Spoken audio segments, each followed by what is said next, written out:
2008년 인도 우타르프라데시주의 한 부천.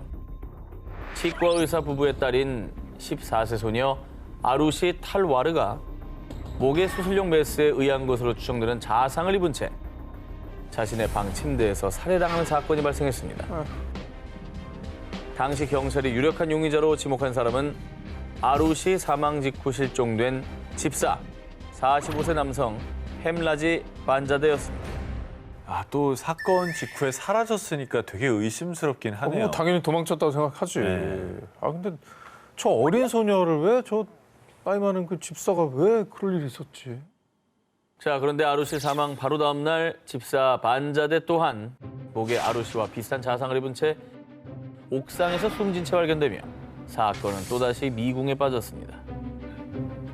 살인 용의자도 죽은 채로 발견된 거예요? 그렇죠. 아니 같은 상처로? 수법이 똑같잖아. 그렇죠. 그러면 범인이 같은 사람이라는 건데? 유력한 용의자가 사라진 직후 경찰이 새롭게 지목한 용의자는 다름 아닌 아루시의 친부모 탈와르 부부였습니다. 아, 진짜 아니길 바랬는데.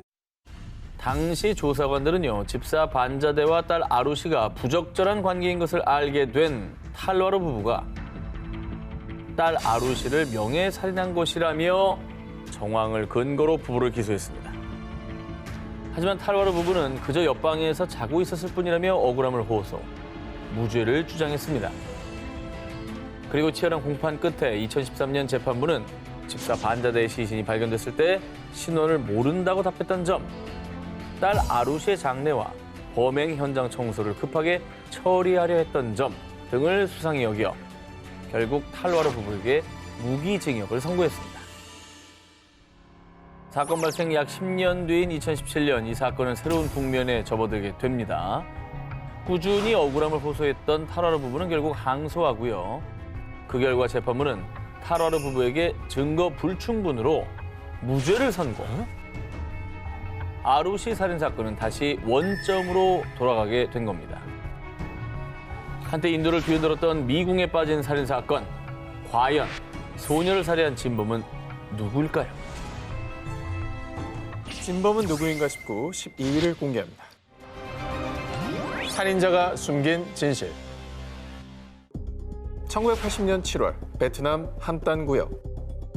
20대 여성 A씨가 살해당하는 사건이 발생했는데요. 자, 사건 다음 날 당시 사건 현장에 있던 남성 보 떼가 용의자로 지목 체포됐습니다. 실제로 그의 바지에서는 피해자의 혈흔이 발견됐지만요. 전 사람을 죽이지 않았습니다. 아, 정말 억울해요. 자, 이렇게 억울함을 호소했던 보 떼. 하지만 결국 그는 증거 불충분으로 석방됐습니다. 아, 바지에 묻은 피는 뭡니까? 자, 사실 보 떼는 사건이 발생한 지역의 유일한 의료인으로요. 누가 쓰러졌다길래 달려가서 피해자 맥박을 재고 상태를 살폈어요. 그래서 바지에 피가 묻은 거라고요. 라며 무죄를 주장했습니다. 그렇게 증거 불충분으로 석방된 보 떼. 하지만 사건 발생 14년 뒤인 1994년 보 떼가 사망하기까지 A씨 살인 사건의 진범은 끝내 밝혀지지 않았습니다.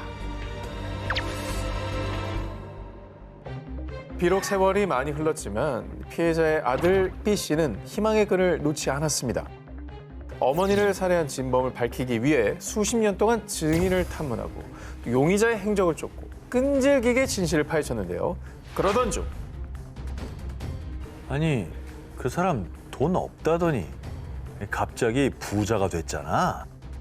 의심스러운 정황을 파악. 결국 피해자 아들 B씨의 증언을 토대로 재수사가 이루어지면서 상황이 반전. 2022년 1월 마침내 기적적으로 진범이 밝혀졌습니다. 보태입니까? 보떼니 아니냐가 제일 궁금한데요? 수십 년간 베일에 쌓여있던 진범의 정체는 바로 쫑딘찌 피해자의 친척이었습니다. 딘찌는 금품을 목적으로 피해자를 살해 이후에 그는 거처를 옮겨 다니며 숨어 산 건 물론 3번 이상 개명, 나이까지 속여 공안의 추적을 피해왔는데요. 하지만 결국 사건 발생 42년 만에 진범 딘찌가 숨겨왔던 추악한 진실이 드러났습니다.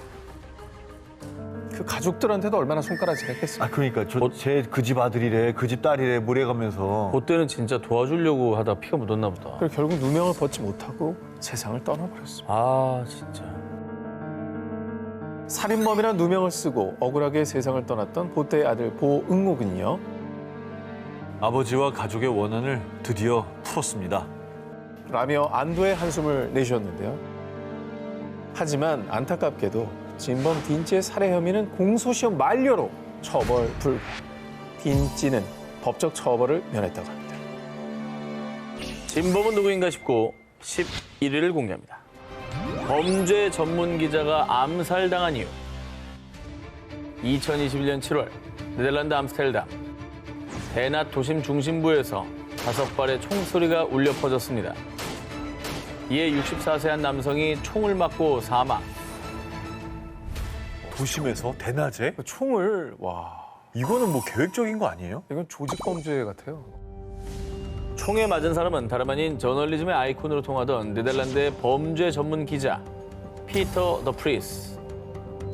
그는 범죄에 관련 특종을 발표하며 네덜란드의 범죄 보고를 재정의했다는 평가를 받는 저명한 기자였습니다. 사건 당일 한 TV 토크쇼에 출연한 뒤 스튜디오에서 나오자마자 사고를 당해 네덜란드 국민 전체가 충격과 슬픔에 빠졌습니다.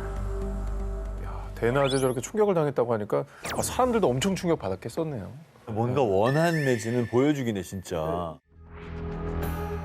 총격 직후 2명의 용의자가 체포됐고 2022년 7월 총격을 지시한 사람과 또 다른 용의자 2명까지 모두 체포돼 현재 재판을 받고 있습니다.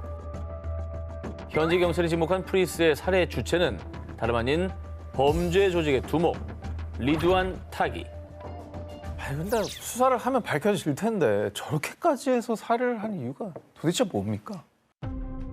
프리스는 죽기 전 타기가 연루된 살인 사건에서 핵심 증인인 전직 갱단원의 법률 고문으로 참여했었습니다. 당시 그 사건을 맡았던 변호사와 그의 가족까지 암살되는 사건이 발생. 실제 타기에게는 암살 리스트가 있었고 그 리스트에 죽은 변호사와 가족 그리고 프리스의 이름도 함께 있었기 때문에 프리스의 죽음 또한 타기와 연관이 있다고 판단했습니다. 아니 그러면 저게 처벌이 안 되나요? 리스트만 나와 있는 거지 뭘 했다는 직접 증거가 없잖아요. 아휴 무섭네 진짜. 문제는요, 프리스 사망 당시 타기는 교도소 수감 중이었고 자신은 살인에 연루된 적이 없다며 범죄를 부인, 무죄를 주장하고 있다는 것입니다. 증거가 굉장히 어려울 것 같긴 하네요. 무서운 거 누가 나서겠어요. 그죠? 네덜란드 범죄 취재의 새 역사를 쓴 프리스의 억울한 죽음. 정의를 추구한 그의 삶이 헛되지 않도록 반드시 진범이 밝혀져 죗값을 치르길 바랍니다. 진범은 누군가 싶고 10위 공개합니다. 모모가 쏘아 올린 진범의 실체.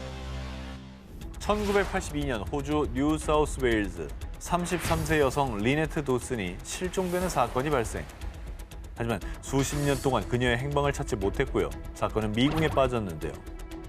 그런데 사건 발생 약 40년 후 리네트 실종 사건은 살인 사건으로 전환, 새로운 국면을 맞이하게 됐습니다. 두 가지가 예상이 되는 거죠. 진범이 뭐 나왔다거나 아니면 이제 그분의 유해가 발견이 됐다거나. 어허. 리네트 도슨 실종 사건이 살인 사건으로 전환된 이유는 바로 2018년 5월 호주의 한 팟캐스트 방송 때문입니다. 해당 팟캐스트에서 리네트 실종 사건을 소개하면서 그녀가 살해당한 정황들을 포착한 겁니다. 40년 동안 미제였다면서요. 증거가 나왔네요. 아니 근데 경찰도 못한 걸 팟캐스트에서 밝혔다고요? 자, 팟캐스트에서 지목한 범인은 다름 아닌 리네트의 남편 크리스 도슨이었습니다. 사건 발생 당시에도 경찰은 아내가 사라진 뒤에도 6주 동안 실종 신고를 하지 않은 점 등을 미뤄 남편 크리스가 리네트를 살해한 것으로 추정했지만 당시 경찰은 남편 크리스가 아내를 살해했다는 결정적 증거도 찾지 못했고요. 무엇보다 실종된 리네트의 시신이 발견되지 않았기 때문에 결국 크리스를 기소하지 못했는데요. 야 근데 6주 동안이나 뭔가 찾으려고 안 했던 거잖아. 이건 의심 가지.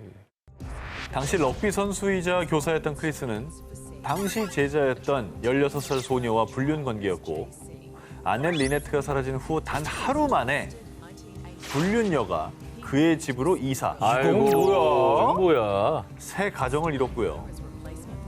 그리고 아내를 죽이기 위해 청부 살인을 시도하려고 했다는 정황도 밝혀졌습니다. 많은 일을 했네, 팟캐스트가.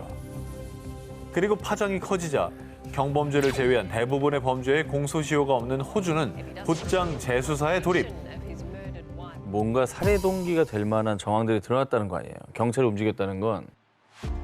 2022년 8월 재판부는 당시 리네트는 남편을 사랑했고 미래에 대한 계획도 세웠습니다.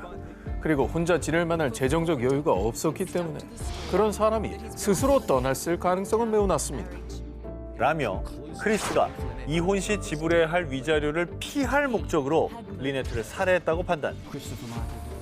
아직 리네트의 시신을 찾지 못했지만 정황 증거들로 크리스에게 유죄를 선고. 크리스는 40년 만에 죗값을 치르게 됐습니다. 40년 동안 밝혀지지 않았던 리네트 실종 사건의 진실.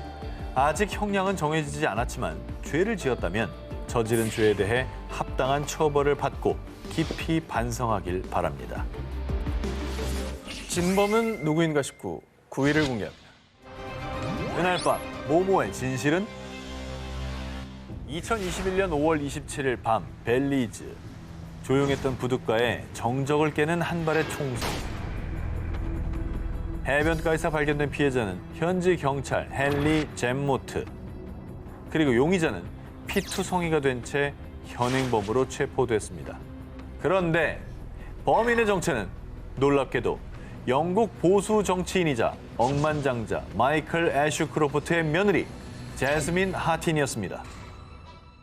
당시 시아버지와 남편이 벨리즈에서 사업 중인 데다 제스민 역시 벨리즈에서 운영 중인 호텔의 이사직을 맡고 있었습니다.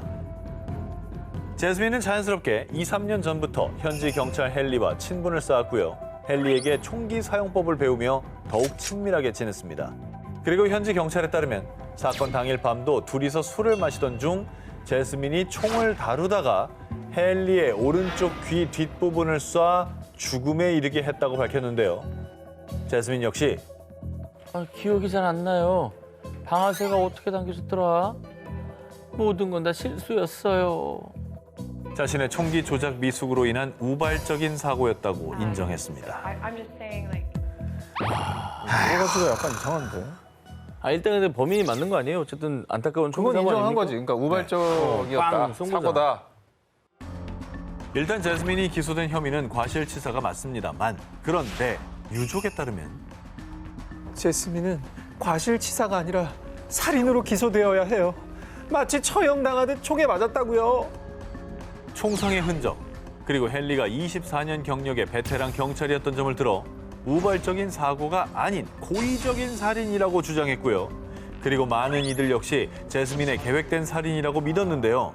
그 이유 어우, 백발백중인데?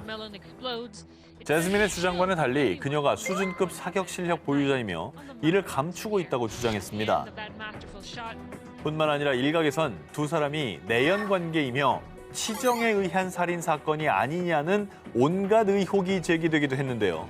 하지만 제스민은 헨리는 자신의 친구였다며 모든 의혹을 부인, 끝까지 단순한 사고일 뿐이었다고 주장했고요.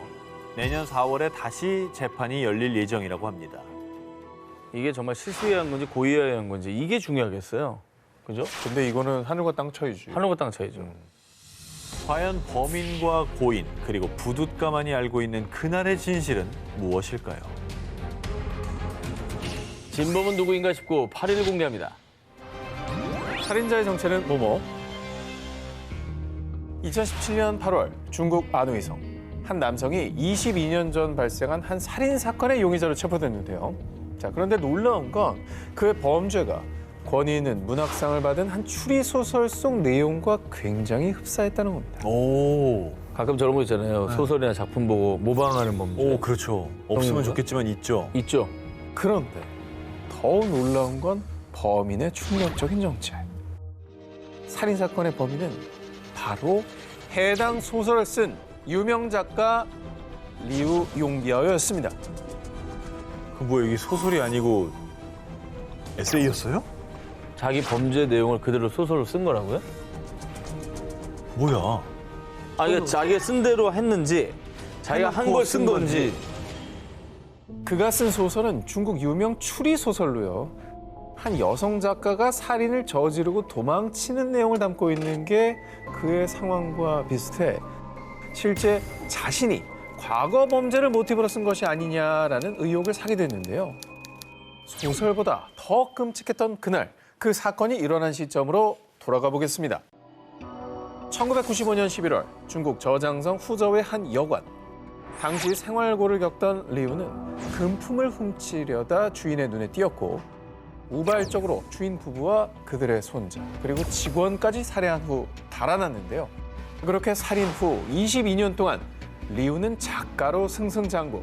앞서 말씀드린 이 추리 소설은 문학상을 탔을 정도로 인기를 끌었습니다. 아니 얼마나 현실감 있는 글을 썼겠어요. 그치? 경험담인데. 싫어하니까. 간이 크다. 하지만 그의 성공은 오래가지 못했는데요. 경찰은 사건 당시 여관에 묵던 손님 중 안의성 말투를 쓰는 사람이 있었다는 단서와 약 6만 개의 지문 샘플을 분석해 마침내 리우를 범인으로 지목했고요. 집에 들이닥친 경찰을 마주한 리우는 22년 동안 오늘만 기다렸습니다. 드디어 정신적 고통에서 벗어날 수 있게 됐어요. 라며 순순히 자신의 죄를 모두 자백했던 겁니다. 예상은 했구나. 근데 너무 비겁하다. 궤변이죠. 궤변이죠. 자신의 고통이 컸다면 자백했어야지. 자수했어야지. 왜 이제서 잡으니까 그 얘기를 합니까? 잠깐의 탐욕에 눈이 멀어 돌이킬 수 없는 잘못을 저지른 한 남성. 늦었지만 이제라도 그 죄값을 치르고 깊이 반성하시길 바랍니다. 진범은 누구인가 싶고 7위를 공개합니다. 진범은 가까이에 있었다. 1972년 미국 매사추세츠주 햄든 카운티 코네티컷 강. 13살 소년 데니 크로터가 숨진 채 발견됐습니다. 하지만 유력한 증거가 없어 결국 범인을 찾지 못한 채 사건은 50년 가까이 미제로 남아 있었는데요. 그런데 2019년 지방검사 앤서니 글루니가 부임하면서 이 사건을 다시 적극적으로 파헤치기 시작. 수사팀을 새로 꾸려 수천 장의 문서와 수십 년치의 증거를 샅샅이 뒤지며 수사는 새로운 국면을 맞았습니다. 저분이 뭔가 꽂히는 게 있어서 이걸 다시 시작한 건가요? 새로운 게 뭔가 나왔을 것 같아요. 네. 그러다 다시 주목받은 오래된 편지 하나. 이는 데니가 생전 다니던 성당의 카톨릭 사제 리처드 라빈이 2004년 살인자로부터 받은 편지라며 공개했던 것으로요. 편지는 범인이 자신의 살인을 시인하는 내용이 담겨져 있었습니다. 그런데 편지를 재감정한 결과 편지의 언어 패턴이 편지를 공개한 라빈과 일치.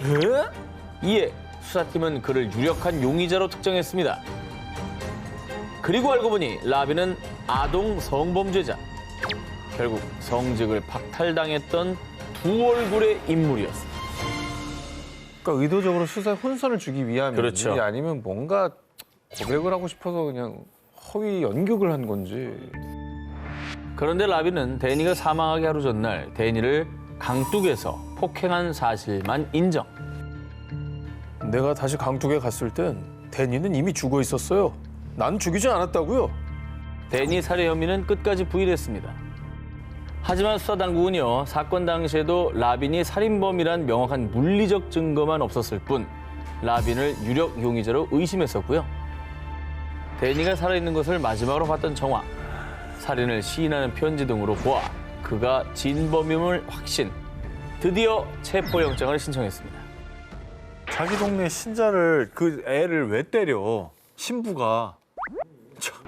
그런데 예상치 못한 일이 벌어졌습니다. 체포영장이 나온 당일 저녁에 지병으로 사망.